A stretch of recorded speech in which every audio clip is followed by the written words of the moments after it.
And so I'd like to open with a text this evening that will lead into my personal testimony that I'd like to share with you. And it speaks about the characteristics of God's people in Revelation chapter 12, verse 17. You know the text very well. It talks there about the dragon being wroth with the woman. In fact, this is the memory verse we've been doing with our two sons for the past while, and they know it very well. So for them it's going to be another night of the same text. But it's a very important text. And the dragon was wroth with the woman and went to make war with the remnant of her seed. The characteristics are this: those that keep the commandments of God and have the testimony of Jesus Christ. Now, if Joshua was here, he would tell you, that's my son, he would tell you that the church, or that the woman is the church and the dragon is Satan. And but there's something more to the text than just understanding terms that are spoken of there. And that is that there is a reason why the dragon is wroth with the woman. With what the woman stands for, or at least what the remnant of the woman, the church, stands for. And that is those who keep the commandments of God and have the testimony of Jesus Christ. Satan is angry with God's people. He wants to destroy them. He wants to do whatever he can to make them fail in attaining to that which God has planned for them, because he hates what they stand for, because the commandments of God are the character of Jesus Christ, and of course the testimony of Jesus Christ is everything that is contained in this word, and of course, as Revelation verse 19, verse 10 tells us, is also the spirit of prophecy. He hates all of that. He doesn't want us to understand and to appreciate who we are at this point in time, and at all costs, he does not want God's people to represent his character. And thus, one of the ways in which he can deceive God's people is by changing how they worship God. When you change how you worship God, you start losing the understanding of who God really is. We read through the pen of inspiration about a condition of things that will exist in the end of time. And we often seem to think about this condition as being a condition which exists in the world, but that we are not a part of. But the pen of inspiration tells us that this definition, these definitions of, or characteristics of what is existing in the world, both in the religious sphere and in the secular sphere, are characteristics that can also be applied to God's people at the end of time. You see, what Satan wants to do, because of his anger against the woman, against the church, against the remnant of his seed, what he wants to do is to put them in the position where they will fulfill what 2 Timothy 3, and I'm reading from verse 1 to 5, tells us will exist. Listen to what it says. This know also, that in the last days perilous times shall come. For men shall be lovers of their own selves, covetous, boasters, proud, blasphemers, disobedient to parents, unthankful, unholy, without natural affection, truce breakers, false accusers, incontinent, fierce, despisers of those that are good, traitors, heady, high-minded, lovers of pleasure more than lovers of God, having a form of godliness, but denying the power thereof. And then finally Paul writes, from such turn away.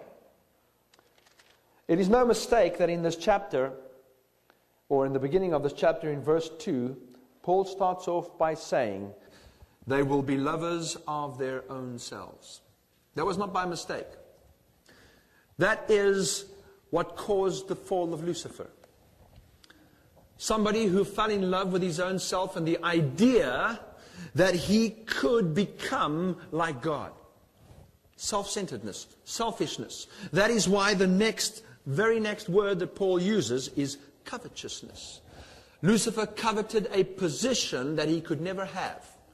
But at all costs, he was going to try to attain to that and get that position. Excuse me. And it is exactly this same trait, that characteristic that Lucifer implanted into Eve, that desire that he implanted into Eve in the Garden of Eden, at the forbidden tree, the desire to want to be like God. In all of us, Satan wants to plant this seed of selfishness, this seed of covetousness, to want to have something that seems to be forbidden. We could call it the forbidden fruit. And in my life, I was born into the Adventist church. In fact, I was born to a missionary family in the country of Malawi in Africa. In my life, that is exactly what he tried to do. He wanted me to covet something that perhaps in an earthly setting would be quite possible to attain. But to covet something that was not really rightfully mine, and something that God did not want me as a child of His to experience. And this is what I want to talk about this evening. Many with you. At about the age of 3 that my mother and father were divorced, and we'd moved down from Malawi to South Africa, and down to pretty near the city of Cape Town. Well, a town which was about 60 miles away, but for you it's not going to mean much. It was a town called Paarl, but it was near Cape Town, and you probably know where Cape Town is if you've looked on a map of Africa, which is right on the very tip of Africa. And there I started attending school at one of our Adventist institutions. Some of you may be familiar with the name of a place called Helderberg College. And I found myself growing up learning about the things which most Adventist youth learn about. Those days, Adventism was excuse the term, but people were pretty conservative those days. And so we, and of course this is no reflection on conservative or liberalism. It's just that they were pretty conservative those days. And by the way, I was not happy with that state of affairs. In fact, I had other ideas as I grew up, and this you'll hear about in my testimony. But I got to hear about what people speak about as the good old Adventist faith. And I grew up understanding and learning about these things. And one wonders, it's hard to imagine that somebody would come out of that environment and eventually find themselves on a road that was running in completely the opposite direction. A road, of course, that led into the world of rock and pop. How did that happen? I suppose the same question could be asked as well. How did it happen that in a perfect environment of heaven, somebody that was created in the image of God, as it were, that was perfect in every way, could actually fall into sin and eventually desire to want to be God Himself? How can something like that happen? But today the devil is having a tremendous amount of success with God's people, and it's not just the young people. He's working very hard with the young people. There's no doubt about that, but he's working with all of us to try and entice us away from that which God wants us to be at this critical time in the period of this earth's history. And although we are at a more critical time now, perhaps than we were at my age when I was at school, the time was still critical. The devil had a plan for me.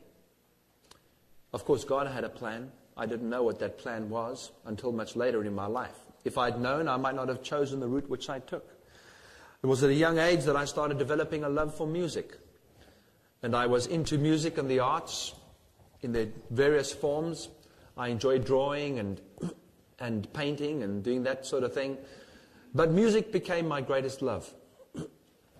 And as it is with most of us, when we are young, we start hearing the current popular music of the time, and I was not exempt to that. Most of my friends were listening to the current popular music of that era, and I started developing a taste for the music. And slowly but surely, as I started playing my guitar, one of the instruments which I started learning to play at a fairly young age, I started experimenting with reproducing some of the sounds which I was hearing as well in the music which I was listening to. And of course, you don't only get into the music you get into everything else that's part of that whole industry or part of that whole scene, the fashion, the image, and everything else. And it became a very important part of my growing up experience. And of course, at some point in my life, I started desiring to want to do that. If you're musical and you're into that kind of music and you want to develop in the line of being a musician, well, you're going to try and be a musician in the field that you enjoy making music in. And that was the area which I enjoyed. But there were other things happening in my life as well. In spite of the fact that I was attending a Christian school, of course my mother spent most of her time at work, and she had 3 children, had very little time to spend with her children. And so a lot of the time my grandmother helped to rear us, and she did a tremendous job of it. How I turned out had nothing to do with the work that she was doing and that my mother was doing. There was a choice I made. But nevertheless, there were things that happened in my life which are normally not the run-of-the-mill for most Adventist young kids. We stayed at that time in a block of apartments, a block of flats, as they say in English. In America, they call them apartments. We call them flats. It's got nothing to do with a flat tire. It's just got to do with the place where you live, an apartment block. Next door to us were some people that we became very friendly with. And it was through a connection with this family that I eventually got involved in certain things that I would not wish any young person to be involved in.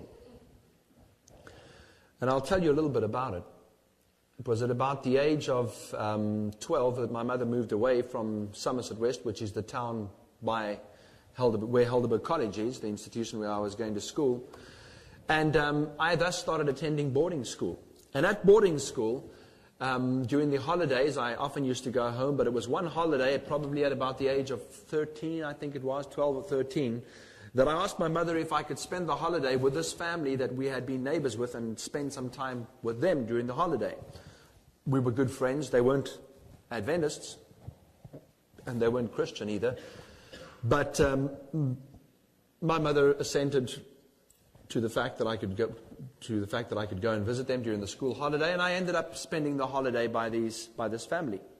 At the end of the holiday, I then went to my mother, and I enjoyed the holiday. I went to my mother and I said to my mother, would it be fine if I could actually spend the rest of the school year, staying with this family and then be a day student at college instead of going back to boarding school? I couldn't stand boarding school. I hated it for various reasons. For those of you who have been to boarding school, you probably know why. One may not enjoy it.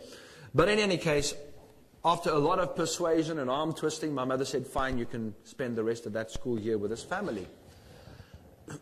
Well, I started discovering certain things during that time about the family that would lead me in a direction in my life, not only musically, but in other areas as well, that would basically plan out or determine where I was going to go for at least the next 20 or more years of my life. The family, to cut a long story short, the family that I was staying with, I eventually discovered were very deeply into the occult. Which is something my mother had no idea about, but as living with them, I discovered this. The daughters regularly used to attend seances, and during the course of that year, I experienced my first confrontation, if you would call it that, with the world of the metaphysical, and that means the world of spirits and demons. I experienced, at that young age, what people would commonly call a previous life experience. And of course, that is also got to do with the experiencing the occult and the metaphysical, because it is not a real experience. It is something an illusion which they make you believe that you have actually lived in a previous life. And so developed in me a great desire to want to understand and experience more of this kind of thing. Although initially I was very scared of it, it was something which I wanted to experience. It was a kind of adventure for me. I thought it was exciting. And during that time, my whole school experience went right down the tubes. I lost all interest in school. I started rebelling against everything that was establishment. I started rebelling against every one of the teachers that were at school. There might have been one or two exceptions. My grades started deteriorating. I started bunking school, and eventually my whole life was, in fact, during that time I had my first confrontation as well with the police. There were to be a few more after that, something I'm not going to go into detail with tonight. But everything started turning in a completely different direction to where I had at least kind of been going in the past. My mother started getting worried, and she decided that it would be good for me to go back to boarding school, which I did. But some decisions I had made in my mind during the course of this time. Part of it had to do with my love for music, and that was what I wanted to be one day, was a professional musician. And the other part had to do with what I had experienced during this time while I was living with these people. So I made a decision that as soon as I finished school, I would immediately go into, or at least attempt to, get into the professional music industry, the popular rock music scene. That's all I did. I ate, slept, and drank music. That was my desire. All I wanted to do was to become involved in this industry. And in fact, I dedicated myself to this cause in no uncertain terms, even saying to the devil, look, I knew what I was doing, and I want you to understand this. Sometimes people do things without realizing what they are doing. I was aware of the dangers. I grew up in a good Christian background, but I had gone to the point where I didn't care anymore. I wanted to do what I wanted to do. That's all I wanted to do.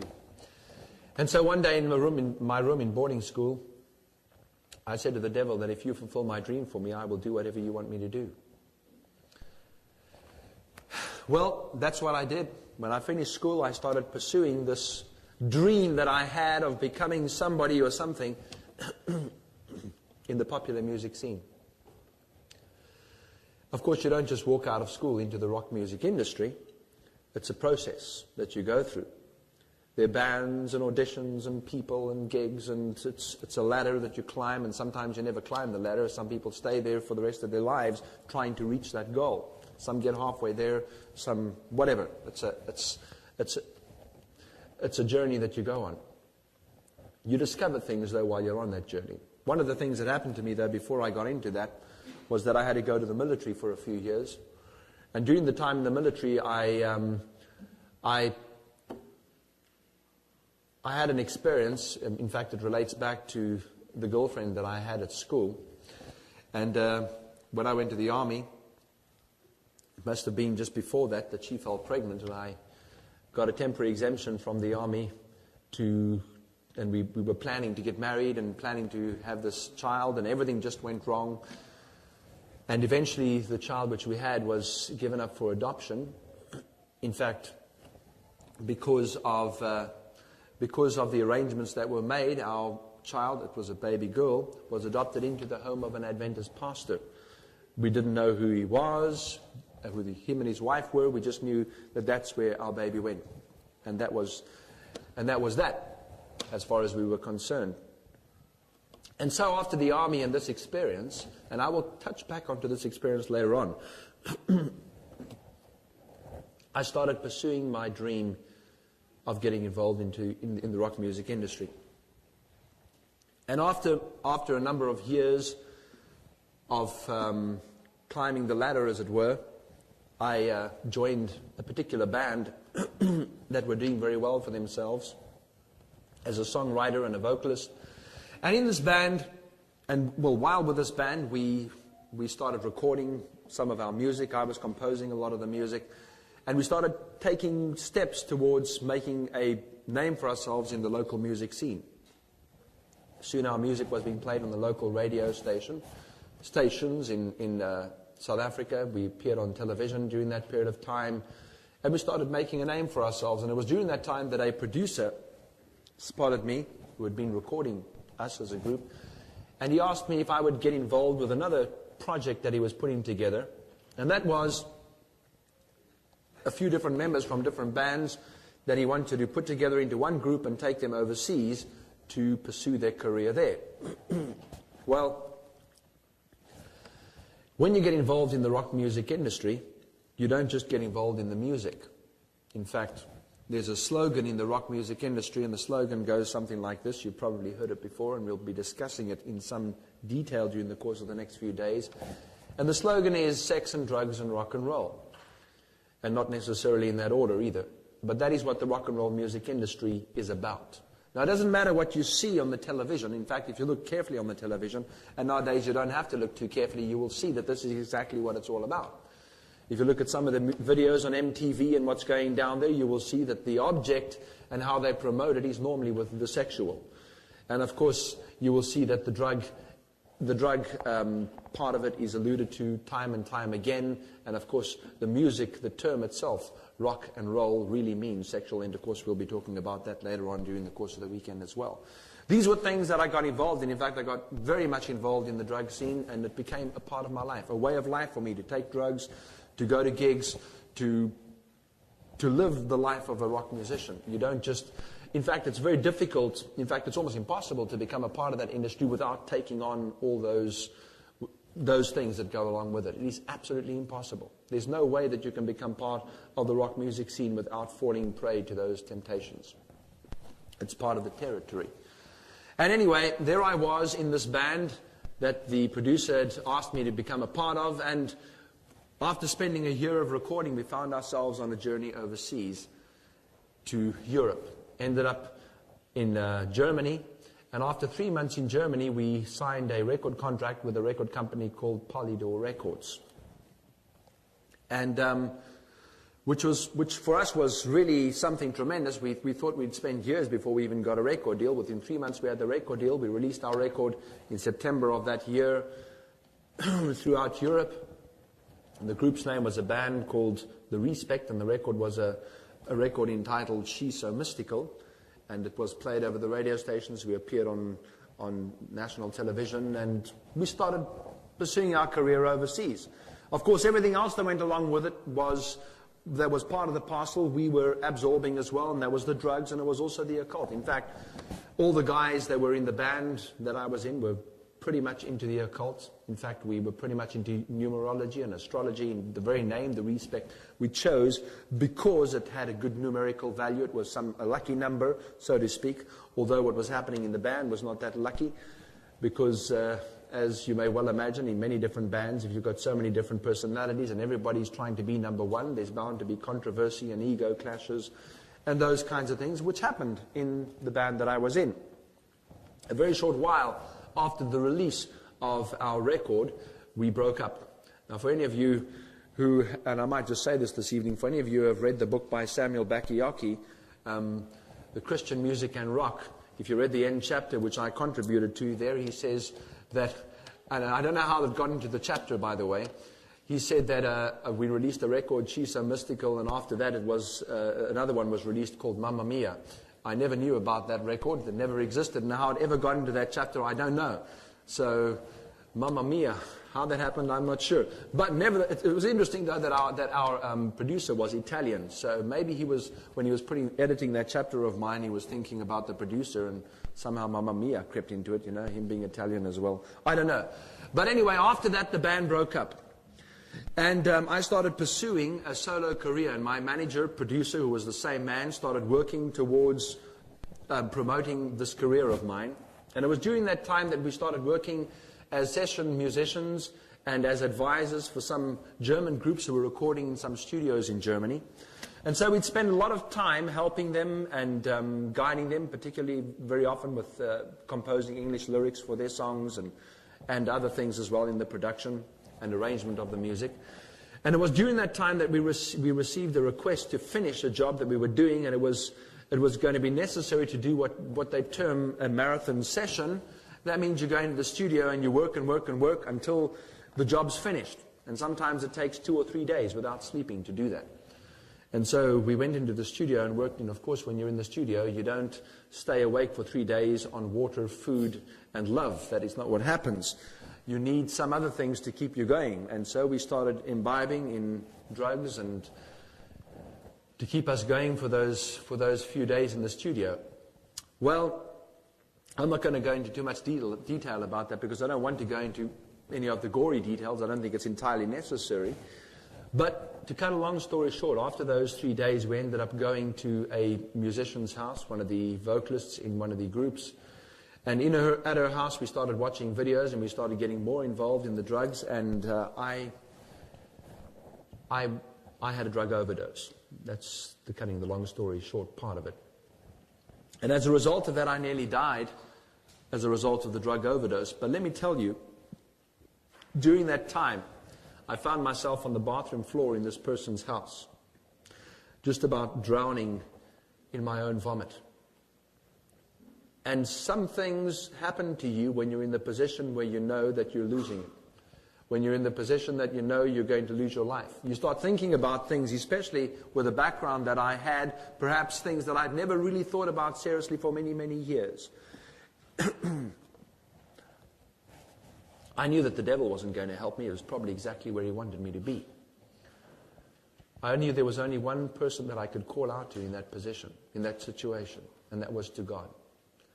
And I said to God that day on that bathroom floor there in Hamburg, Germany, I said, please, I beg of you, save my life. And if you save my life, I'm going to do what you want me to do. Of course, that's exactly what I said in my bedroom at boarding school many years before. But to the devil. And thoughts flash through my mind. You think of the many people. And I want you to think about this for a while, because there is a list, probably as long as a 100-page book, of the amount of musicians in the rock music industry that died as a result of drug overdose, as a result of giving their lives to the cause of Satan. Janis Joplin, Jimi Hendrix, Brian Jones, Kurt Cobain, although he blew his brains out, shot himself, that was not really what killed him. It was the drugs, it was the lifestyle, it was everything else, and that was just something he couldn't take anymore, and he had to put an end to it. But there are so many people that died. Satan uses people. Many of those musicians did exactly what I had done. They gave their lives to Satan, and some of them even knew what they were doing. But when Satan's finished using you, you become disposable garbage, and he just drops you in the trash can, and that's the end of the story. And I don't know if any of them had the opportunity to cry out to the Lord and say, please save me. Whether they did or didn't, I will never know. But I thank God that's one of the things, and maybe it had to do with my background, that put me in the position where I could still recall what I had learned as a youth and say to God, please save me from where I am now, because there's something better that I'd like to do. And the Lord saved me from that situation. And it was the very next day that I went to my producer, manager, and I said to him, I've made a decision. I have to go back to South Africa. I have to stop everything that I'm doing here. I told him why, and he thought I was going completely crazy, because he was not of that mindset at all. How could somebody want to give up this that we were working towards, and everything seemed to be heading in a very positive direction as far as my solo career was concerned. Some of the biggest, most influential people in the European music industry were just about ready to sign me up. And here I was deciding to want to go home back to South Africa, because I told the Lord that after he saved me from a near drug overdose, I wanted to do what he wanted me to do. So suffice to say, he wasn't happy at all with the decision. But after some vague promises that I may come back depending on how things worked out, he said, okay, you go home and think about it. So I went back to South Africa, knowing deep down inside that I was not going to go back to Europe. And there were many phone calls from him back to South Africa, and a meeting when he came down to try and persuade me to go. And I stuck to my guns as far as that was concerned. And anyway, when I got back to South Africa, I decided, in fact, I started working on some music that really were talking, maybe I must mention this as well, that during my time in the professional music industry in Europe, and even before, I was always interested in prophecy. I spent a lot of time reading books that were written by various prophets. And I'm not talking only about biblical prophets. I even was looking into Bible prophets, but my understanding of Scripture, as you can imagine, because of my other interests, was very strange and very warped at that time. But I was also reading other prophets like Nostradamus and Gene Dixon and some of the other contemporary prophets as well, something that I was really interested in. And my mother took advantage of this fact. Of course, she'd spent a lot of time praying for me and pleading with the Lord to save me from out of the situation that I was in. But she would send me books by many of our Adventist writers, expounding on prophecy and books on Daniel and Revelation. I used to read these books. So I had a deep interest in this, and I started eventually writing music that had a kind of awareness about prophecy. And so I decided when I eventually, after this experience, when I went back to South Africa, that I would write music about prophecy, and I would use the musical format that I had been using before to start teaching people about prophecy. Now, I had a lot to learn about Bible prophecy, but I thought I would learn about this, and I would write music in this direction. And that's exactly what I started doing. But bear in mind, as I mentioned, that the music that I was using remained the same, the vehicle. All that changed was the message, the lyrics in the songs, which were starting to speak about these things that were related to prophecy. And so I started performing my music, and I started working for a movie company at that time, also writing music for some of the soundtracks that they were doing. And before I knew it, I started getting in touch with some of my old friends in the South African music industry that I had been a part of earlier on. The next step, of course, was doing the odd gig here and there with this one and that one. Before I knew it, I was back into playing some of the club scenes and club dates and things like that. And then before I knew it, I was starting to try a bit of marijuana and a bit of this and that and the other thing. I was back into the drugs, and I started forgetting the commitment that I made to the Lord that day on the bathroom floor in Hamburg, Germany. Now, you may be thinking, well, that was a pretty serious commitment that you made to God, that you were going to do what He wanted you to do. And it was. And I thought that I was seriously doing the Lord's will by approaching my whole music career from this point of view. I even started convincing myself when I started getting into the drugs, especially smoking the marijuana and stuff, it wasn't really that serious. And sooner or later, the Lord's going to open the way and things will change. And well, it didn't happen that way. My life went from bad to worse, although at the time I never thought it as such, because my career was going pretty well. I was re-establishing a name for myself again in the local music scene, particularly in Cape Town. And it was during that time that I would meet two people that would become very important and very influential in my life. Now, I met a young lady who was working in a restaurant at that time. She used to attend some of my performances and gigs, and I eventually got to know her pretty well, and we started forming a relationship, friendship between ourselves. And the young lady's name was Sue. She's sitting here this evening. I'll tell you the rest of the story as we continue. But Sue started becoming an important part of my life, and I don't know how she put up with somebody like me. I must say this evening. I'm very thankful that she stuck with me. Even today, I wonder why she's still with me. But I'm thankful for sticking with me through that time, because I was not the easiest person to be with, and I had some strange habits and all sorts of things at that time. And I remember we used to discuss religion sometimes. I had some very strange ideas about religion. I already had my ideas about prophecy. And I remember one evening it was at the Hard Rock Cafe in a place called Rondebosch in Cape Town, that we were talking about these things. And I'll never forget that evening, that while we were discussing some of these issues, Sue got quite upset with me, because I was pretty dogmatic and speaking pretty seriously about religion and about prophecy and about what I believed. And of course, some of what I believed was tied up with my Adventist roots and all this type of thing. And Sue got upset with me that evening, and she started crying, and eventually she said something to me. I can't remember if it was still while we were in the restaurant or afterwards, but she said something that struck me, and she said, you believe these things and you talk about this stuff, but your life is total contradiction to what you're speaking about, which of course was true. And it made me think, not that I did something about it at that time, but it's something that stuck in my mind. And it was during this period of time as well that I met somebody else that was going to play a very important role in my life. I received a phone call one day, and the phone call was from the girlfriend that I had at school many years before, the one who had the child, my child, her child, our daughter, and she said to me, there's a family that would like to meet you. So, of course, getting a phone call like this from her and speaking about a family that wanted to meet me, there was only one thing that crossed my mind. Of course, for years and years, 10 years in fact, I had every day nearly of my life thought about my daughter that had been adopted that I'd never seen. In fact, I saw her just after she was born for about 5 minutes, and that was it. She was taken away. Well, it was the pastor and his wife that had phoned and said that they wanted to introduce their daughter to her biological parents.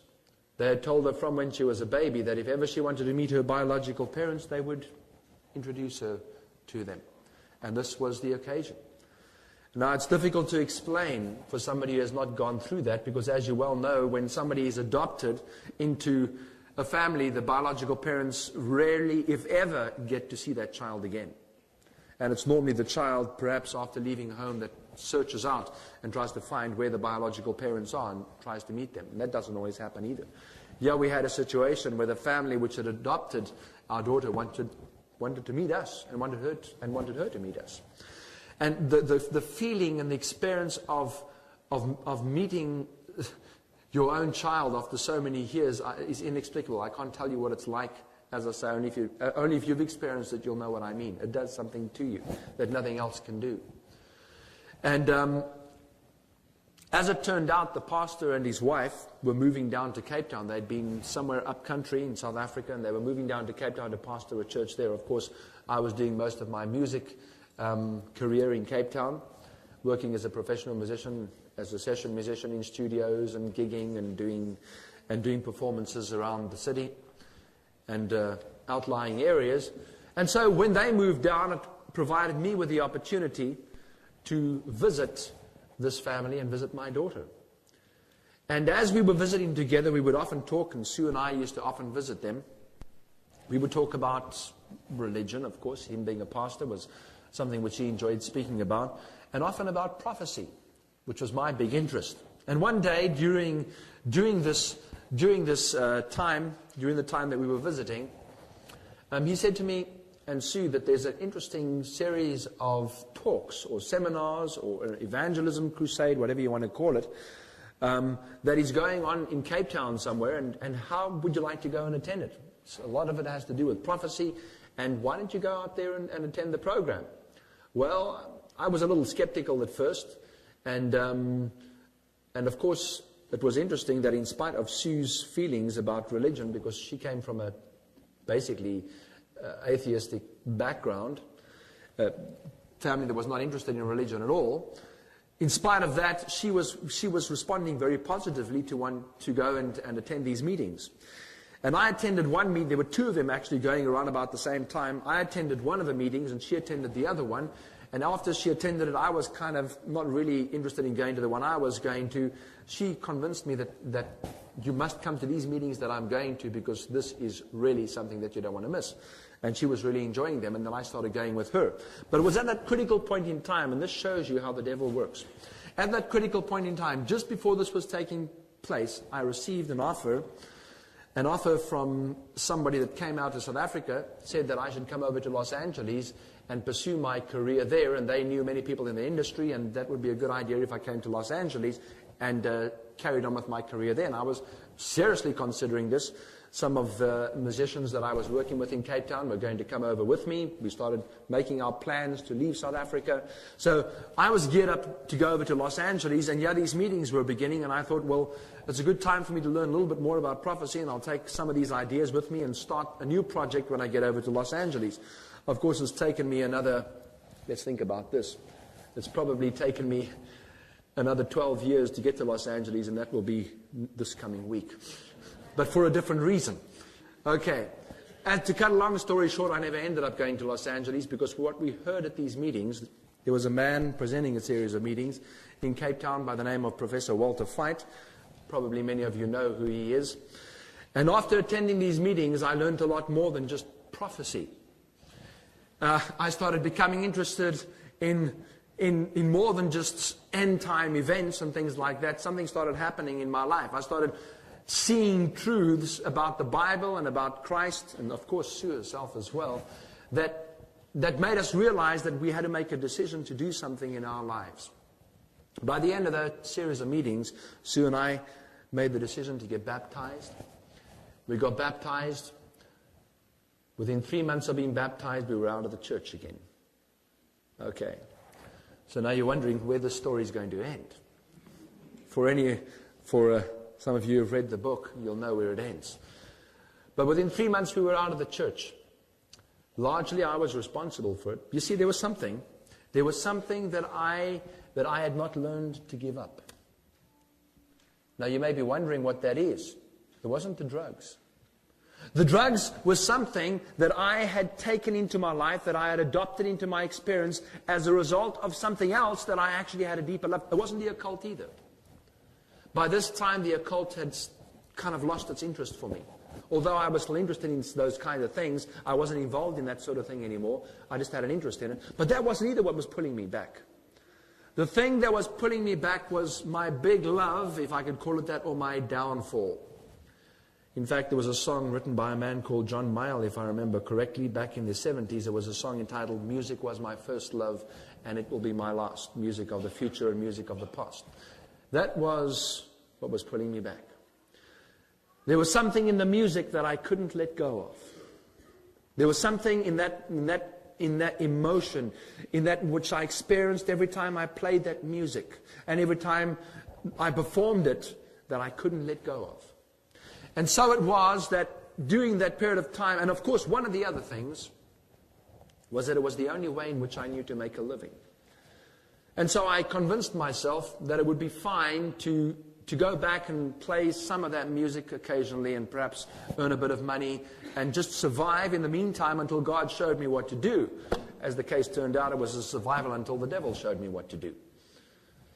And before I knew it, I was playing the same old music again.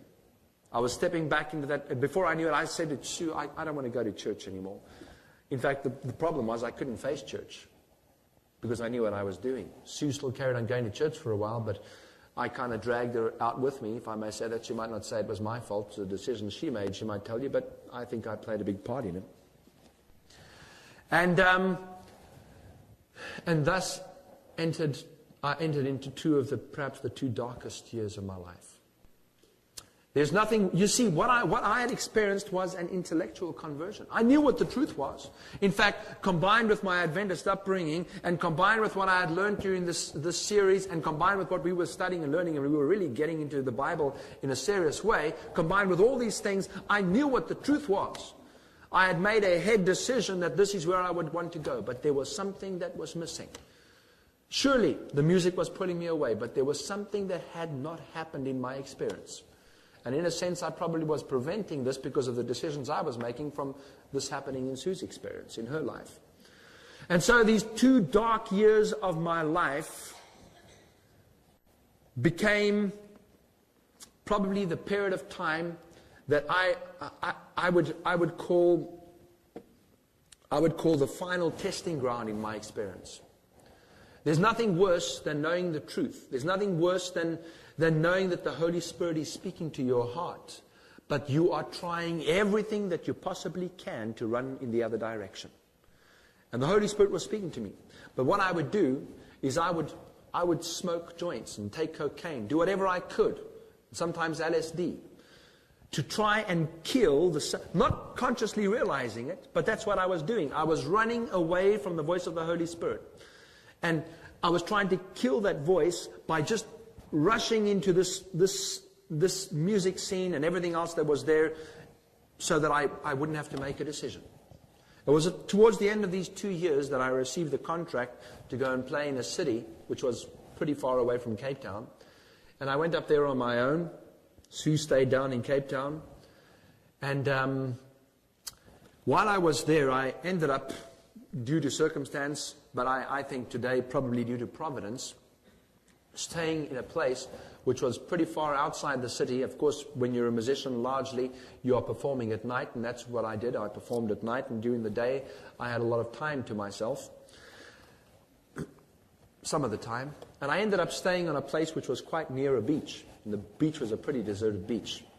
Now, some would think of that as an ideal situation. It was summertime, and it was great. You could walk on the beach and enjoy yourself, and practically have this beach to yourself, except for a few fishermen and whatever, every now and then that you would bump into. But it sounded ideal, but something had been prepared for me for this time that I didn't know when I went there. And so as I was walking on this beach day after day, it was a 3-month contract in this city. I would spend my days on this beach walking and thinking and sometimes speaking to myself, thinking about ideas and things. It's something that I often do, go out into nature and think. And I thought this was the opportunity to think, particularly about some of my musical concepts and ideas. But as I was walking down this beach, day after day, I started thinking about things that I'd never thought of before. It was actually for the first time in my life for many, many years that I found myself in a position where I was practically alone. When I had been performing in the city in Cape Town, I had my friends, the other musicians I was working with that were surrounding me every day of my life. We were taking drugs together and doing things together. And it was the music, it was the noise, it was the parties, it was whatever it was. The restaurants, the late night spots. You never have a chance to actually listen and hear what the still small voice is saying to you. And for the first time in my life, I found myself alone. And there was a still small voice that was speaking to me. And I started thinking about things that I'd never thought of before. In fact, the more I walked and the more I thought on that beach,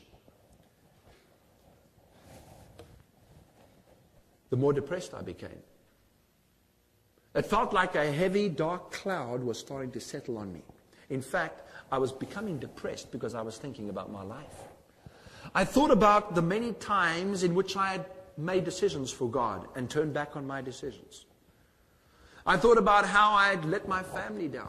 I thought about how I had let Sue down. And all these things were going on in my mind, and I started asking myself a question. First of all, it was just, what if? What if I decided to stop what I was doing and decided to give my life to God? Would He ever take me back? In fact, I started wondering if I'd reached a point in my life where there was no more opportunity. God had given me my last chance. There was no more chance for going back. And I thought, what if? And I started becoming depressed because I thought that was it for me. All kinds of ideas and things were going through my head. I didn't know where to turn. But I knew that somehow, because of this voice that was speaking to me, there was a possibility that I could make it. And so, some of the days I would actually walk on that beach crying. And I remember one day very clearly, pleading with God. Fell down on my knees in the sand and I prayed and I said, Lord, please. Please, I said, I don't know if you want me back. And I said, I don't even care. I am just coming back. That was the decision I was making. And for the first time in my life, I saw sin for what it really was. Not the sin out there in the world. I'd been occupied with studying prophecy and reading these things. It was the sin in my life. I started seeing the true ugliness of sin for what it really was. Now, people often tell you, please don't focus on sin. Don't bring people to look at the sin in their life. But for me, this was the remedy. Because until I realized what sin really was, how would I ever know what I should repent of? How do you know what to repent of if you don't know that you are living in sin? And the Lord brought this before me, and it did feel like a heavy cloud, depression setting upon me. But for the first time in my life, I saw the ugliness of the sin, and I knew there was one thing that I needed. And that was that I needed to be broken on the rock, which was Jesus Christ. That's why I entitled my book, From Rock and Roll to Rock of Ages. That was the only thing. For the first time, I knew that the only way to get rid of this burden that was pushing me down was to lay everything at the feet of Jesus and to say, please take me, please change me. And that's what I did. And that day I made a decision. And I realized then, after seeing all these things, it was almost like a picture before my mind. After seeing all these things and laying myself before the Lord, I realized that I saw for the first time that this one thing that had been pulling me down was my love for the music scene and my desire to want to be something in that industry. For the first time, I was able to lay that at the feet of Jesus as well. That was what had always pulled me back in the past. And I made a decision that one thing I would have to do was not just to give up the drugs, was not just to go back to church, was not just to surrender my life to God, as it were, but I had to give up every connection and tie that I had had with the music scene. I didn't know how I was going to do it. It was difficult. I had some commitments to start performing in Cape Town when I got back to Cape Town. I phoned Sue. We had a lot of discussion, and I told her about the decision. In fact, I found out that Sue had been praying herself. She wasn't happy with the way things were going either. And when I got back down to Cape Town, I said, we got together and we spoke. We said, we have to make a change. We have to go back to where we left off. Both of us felt the same way. There was a lot that had to be made right. A lot of confession, a lot of praying, a lot of change, a lot of surrender. But I knew that after making this decision, that there was no turning back. There was going to be no turning back. So within a few weeks of being back in Cape Town, I left the music industry behind. I stopped the drugs. Some of it took a little bit of time, but the Lord gave me the strength and power to accomplish this in my life. I didn't know at that point in time what God had in mind for me. But I knew from my experience before, I knew that the only way that I could make money was to be a musician. Remember I said at the beginning of my testimony this evening that I had no intention. I had no plan. I did not ask God to put me in the ministry that I'm involved in today. But I said to the Lord that I will go wherever you want me to go and whatever you want me to do. I don't know what it is. I don't know how I'm going to survive. I don't know how I'm going to make money. I don't know what's going to happen. But you are going to have to show me where to go. Now, some people may, and some people even did, I guess at that time, view it as a step of presumption. But I view it today as a step of faith. The Lord opened doors in a way which was miraculous. Because for all intents and purposes, I was somebody who had come off the street and joined the Seventh-day Adventist Church. And not many people were that willing to listen to somebody who had been taking drugs for the past 16 or 17 years, who had been playing rock and roll or rock music or heavy metal or whatever was going down at the time. In fact, I'd probably played just about every kind of music that is in the industry, from jazz, rock and roll, blues, disco, rap, whatever. I'd been involved in every single type of music. But people weren't too willing to listen to somebody like that. And I didn't know what I was going to do. One day somebody came to me and said, hey, why don't you do your testimony? Tell us about where you were.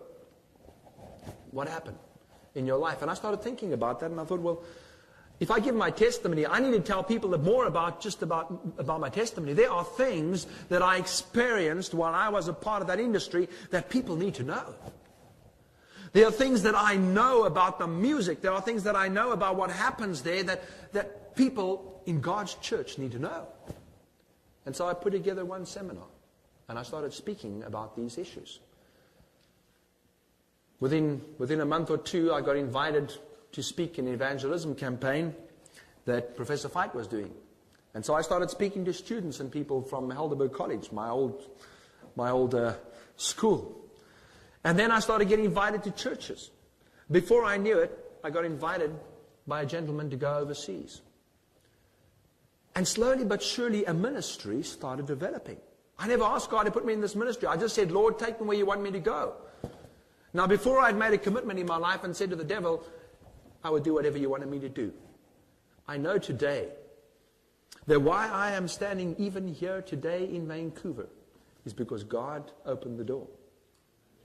It is, for the past 6 or 7 years, a ministry has grown, and today we have a little ministry which we are calling Sound Revelation, which has grown into something that is involved in more than just music, but it is involved in evangelism and spreading the gospel for the Lord.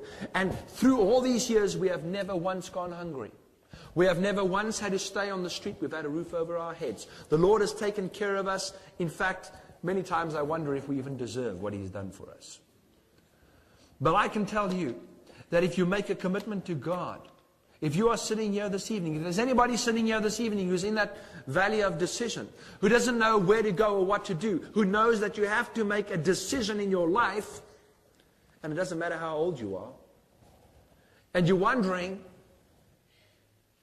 what God will do, where you will go from that point on, I can testify to you that when you make a decision to do what God wants you to do, He will never let you down. And I'm thankful. I'll tell you a little bit more later on during the course of the weekend about the ministry which we're doing. But I thank God for what He has done. I thank God as well for using people who have similar ministries around the world. I think of Amazing Discoveries, who are responsible for calling so many interesting people to come and share things. We are living in critical times. When I shared the scripture with you this evening in the beginning, from the book of Revelation and from 2 Timothy. There was a reason for it. Not just to show you where I came from, but to help us to realize that we are living in a time in the history of this planet where in fact history is to become exactly that, history. We are living in a period of time where things are so critical, not just in the world, but things are critical for you and I, God's people. God is calling us to fulfill a special purpose and function. He wants every single one of us to become evangelists for Him. We were called, all of us, not to fill the pews on a Sabbath morning in the church. Every single one of us were called to be missionaries for God. And it doesn't matter where you find yourself, God has a work for you to spread the gospel to this world. And if we don't do it, somebody's going to do it. And the time is short. I come here not just bringing a message about this evening about my testimony and my life, but I know time is short because I'm also a student of prophecy. And when I see what's happening around us today and I look at some of the contemporary issues that we are facing as God's people, and I thank Him for some of the dedicated people in His church, because I know that this is God's church and it will go through to the end. This church, we are privileged to be a part of this church. But I do know that there are issues we need to take care of. And as we go on our journey this weekend into the area of music and worship, tomorrow we're going to be dealing in the afternoon with the language of music. Music is a language. How do we understand it? How does it affect us as people? We're going to be talking about the Bible and worship and some of the other aspects involved in the contemporary music scene, the contemporary Christian music scene, and ultimately what God requires of us as a people in our worship to Him. We are doing that so that we can try not only deal with the question of music, but so that we can once again find our way back to true worship to God. Because one of the big issues that we're going to face at the end of time, the big question, is a question of worship. On the plain of Dura, back in the time of Nebuchadnezzar, Shadrach, Meshach, and Abednego stood on that plain. They had to make a decision. It was a decision about who they were going to worship. They'd made the right decision. Today we stand in that valley as well. In the end of time, it's the same decision. We are told, we read about it in Revelation chapter 13, that it's going to be either the worship of the beast or the worship of the one true God. And at the very heart of the issue facing us today with regards to the worship of the beast or the worship of God has to do with the issue of music and worship. You may not realize right now why, but you will see during the course of this weekend exactly why. It was at the sound of music on the plain of Dura that they were to fall down and worship that golden idol. They chose not to. It was the music of a pagan god. This weekend we're going to find out that there is also the issue of music that faces us today. I'm not going to tell you tonight what music it is, what music it isn't. But during the course of this weekend, we're going to discover it. And I would be happy to see every single one of you stick it out the whole weekend. I know on Sunday we're going to have a long session. Back to back, 3 sessions. But it's only once. One Sunday. Maybe one Sunday for the rest of your life. Who knows? It might change things. But be there. Because this is an issue which we have to work through as God's people. And so may God bless you all and thank you for your time this evening.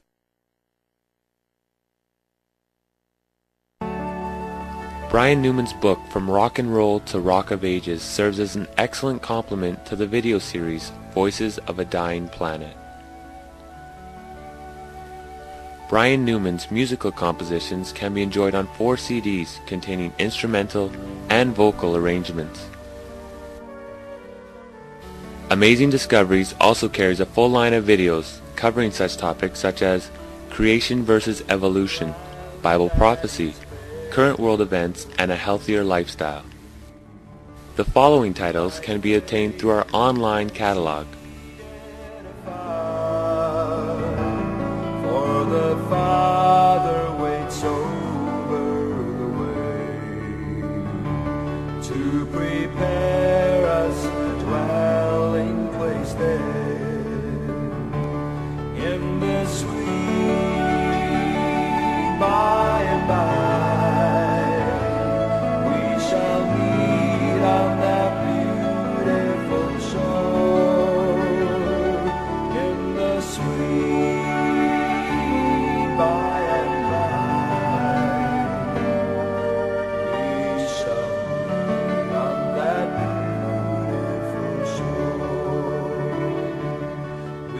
shall sing on that beautiful shore the melodious songs of the blessed, and our spirit shall sorrow no more.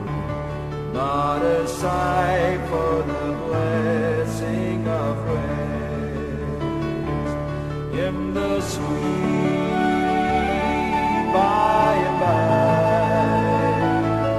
We shall meet on that beautiful shore in the sweet by and by. We shall meet on that beautiful shore to our bountiful Father above. We will offer a tribute of praise for the glorious gift of His love and the blessings that hallow our days in the sweet by and by. We shall meet on that beautiful shore in the sweet by and by. We shall meet on that beautiful shore. We shall meet on that